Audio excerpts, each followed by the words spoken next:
तो जेल के ताले टूट गए और आनंद मोहन हमेशा के लिए छूट भी गए। आनंद मोहन को भले ही चुपके से जेल से बाहर निकाला गया हो, लेकिन तुकबंदी वाले नारे और स्वागत के पोस्टर्स, मिठाई बांटकर बिहार के अलग अलग जिले में जश्न मनाया जा रहा है। जश्न मनाने वाले जो लोग हैं वो आनंद मोहन को शेरे बिहार, शेरे राजपूत का तमगा दे रहे हैं। यह सच है कि जिस समाज के लिए अपराधी शेर हो, वहां शरीफ आदमी का बकरी बनना तय है। गोपालगंज के दलित डीएम जी कृष्णैया को मारने वाली जो भीड़ थी, उसे उकसाने वाला भी वही कथित शेर था। यह कोई साधारण घटना नहीं थी।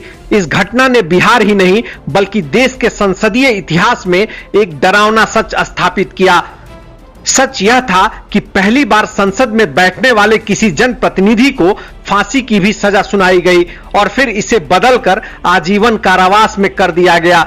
इस मुकाम तक लाने के लिए दिवंगत डीएम जी कृष्णैया की पत्नी उमा देवी समेत उनके परिवार ने जो संघर्ष किया, उसे अब नीतीश सरकार ने एक झटके में आजाद कर दिया है। एक बड़े अधिकारी का मारा जाना और फिर न्याय के लिए उसी के परिवार का संघर्ष करना ही बताता है कि हमारी जिस व्यवस्था को नेताओं और अफसरों ने बनाई है, वहां आम आदमी को न्याय मिल पाना मुश्किल है। इन अफसरों को यह भी असर नहीं होता है कि उन्हीं के साथी का परिवार नीतीश सरकार के सामने न्याय की आस में असहाय पड़ा है। एक इंटरव्यू में डीएम कृष्णैया की पत्नी उमा देवी की विवशता साफ झलक रही थी। उनका कहना था कि हम बिहार को नहीं भूल सकते हैं, बिहार हमारे जेहन में है। मेरे पति जो खुद एक गरीब परिवार से आते थे, उन्होंने बिहार को लेकर बहुत सपने देखे थे, लेकिन उस पर नजर लग गई। उस दौर में आंध्र प्रदेश के एक दलित और गरीब परिवार से निकले कृष्णैया के डीएम बन जाने की खबर जितनी बड़ी थी, उससे भी बड़ा उनका संघर्ष था। पिता आंध्र प्रदेश के छोटे से गांव में मजदूरी करते थे, वहीं परिवार ने गरीबी और जाति आधारित भेदभाव देखा था। इसी तपिश में कृष्णैया ने अपने परिवार और समाज की दशा बदलने के लिए आईएएस की पढ़ाई की और डीएम बनकर बिहार के गोपालगंज आ गए। गोपालगंज के तब के डीएम कृष्णैया के बारे में जब उस समय के लोगों से पूछिएगा तो वह उनकी तारीफ करते नहीं थकते हैं। उस समय के एक सत्तू बेचने वाले ने हाल ही में मीडिया को बताया है कि डीएम कृष्णैया गरीब को देखते ही गाड़ी रोककर समस्या सुनते थे। उनकी एम्बेसडर हमारे सत्तू के ठेले के सामने रुकती थी और वह सत्तू पीते थे। दुखद यह है कि बिहार में बदले की आग ने डीएम साहब को लील लिया। वह पीछे छोड़ गए पत्नी उमा देवी और 2 बेटियों को। उमा देवी उन जख्मों को अब भी भूल नहीं सकी हैं।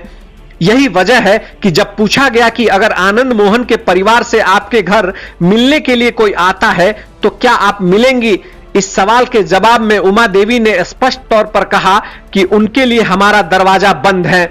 उमा देवी नीतीश सरकार के फैसले से बहुत ही दुखी हैं।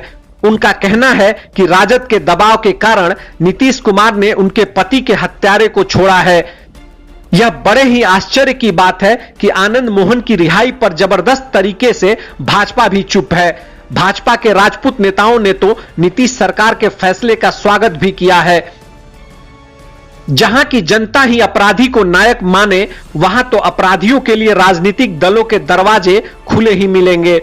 ज्यादातर मामलों में देखा गया है कि अपराधी या अपराधी परिवार सत्ताधारी पार्टी का ही हमेशा करीबी बना रहता है, चाहे कोई भी पार्टी सत्ता में रहे। बिहार ने वह भी दौर देखा है जब आनंद मोहन ने लालू यादव के खिलाफ खड़ा होकर समानांतर अपना व्यक्तित्व तैयार करने की कोशिश की। वहीं आनंद मोहन और उनका परिवार आज राजद के साथ है। उमा देवी कहती हैं कि आनंद मोहन को बाहर इसलिए लाया गया है ताकि राजपूत वोट मिल सके। हर समाज और तबके को चाहिए बिना किसी पूर्वाग्रह के उनके पति के हत्यारे की रिहाई का विरोध करे, लेकिन उस उमा देवी को नहीं मालूम है कि यह समाज अपनी जाति के अपराधियों के सामने नतमस्तक है। हर जाति और धर्म के लोग अपनी जाति और धर्म के अपराधी को ईश्वर घोषित कर चुके हैं। उस मृत समाज में उमा देवी मदद मांगकर खुद को अंधेरे में रख रही हैं। अब थोड़ा यह भी सोचिए कि अगर मुसलमान, ओबीसी और दलित जाति से आने वाले किसी दुर्दांत अपराधी को ऐसे छोड़ दिया गया होता तो कितना हंगामा मचा होता। कल तो जो अतीक अहमद को माफिया कहकर उसकी हत्या को जायज ठहरा रहे थे, वह आज आनंद मोहन की रिहाई पर एकदम मौन साध लिए हैं।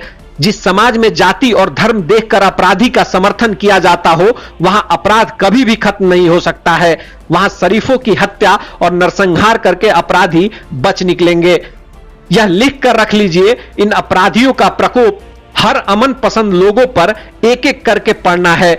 याद कीजिए वो वक्त जब बॉलीवुड एक्टर आमिर खान द्वारा संचालित सत्यमेव जयते कार्यक्रम में पूर्व विधायक अजीत सरकार का परिवार आया था। अजीत सरकार का परिवार भी आपराधिक तंत्र के सामने असहाय दिख रहा था। जब रसूख वाले लोग ही असहाय दिख रहे हो, वहां आम आदमी तो मसल दिए जाएंगे।